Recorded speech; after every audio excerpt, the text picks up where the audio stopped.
আজকে দাদা কোপ হবে দাদা, মেলা দিন থেকে গিরিল আর নান রুটি খাইনি। বেশি বেশি করে বানাও দাদা, আজকে একটা কোপ দেবো।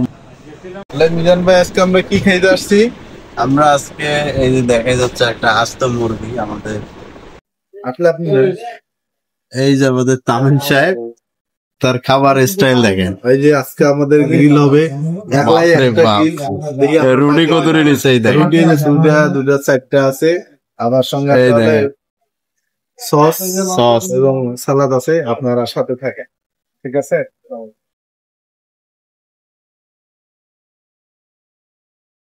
মুরগির লেগ পিস নিছে মিজান ভাই, শুরু করে দিছে। বিসমিল্লাহ কয়া। বিসমিল্লাহ খাইলাম।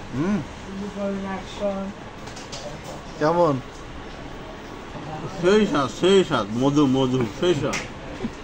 ভাবতেছি গ্রিলের কোন পাশে ধরবো। যাই হোক, লেগ পিসটা ধরে দিলাম জোরে টান। এরে আসে না কেন রে, আসে না কেন, ওটা ছিটতেছে না। তাড়াতাড়ি ছিট, অনেকদিন থেকে খাই না, ধৈর্য ধরতে পারতেছি না।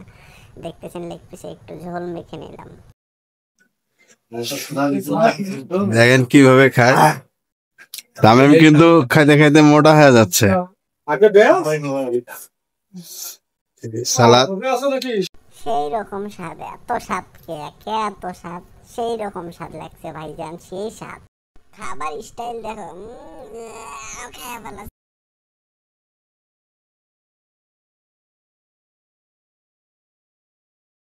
পুরাটাই মিজান ভাই শেষ করতে হবে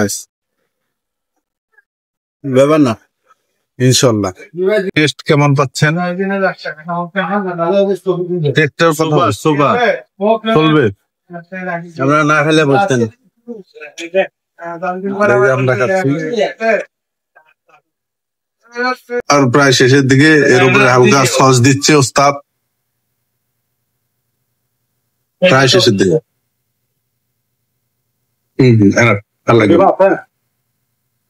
শেষ হবে? আমি তো এখনো বাকি আছে, আমার সমস্যা নেই। মিজান ভাই কি অবস্থা? কই 3 কেজি ওজনে গ্রিল শেষ করে ফেলাইলেন।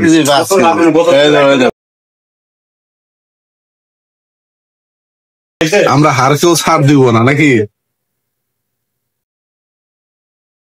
আমাদের মিজান ভাই এবং আমি মিলে একটা 4 কেজি আর হচ্ছে 6টা না 7টা নান রুটি কভার করে দিলাম। তো মিজান ভাই কি অবস্থা? এই যে 4 কেজি হবে না, মানুষকে দাওয়াত দিয়ে খাওয়াইতে হবে। এখন এই 4 কেজি একটা হোটেলের সন্ধান দিতে হবে যে এখানে পাওয়া যায়। হ্যাঁ হ্যাঁ, তা তো অবশ্যই।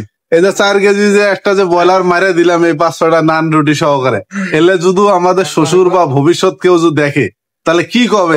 জামাই আমাদের খাদক 1 ট্রাক মাল খায় ফেলায় একবারে।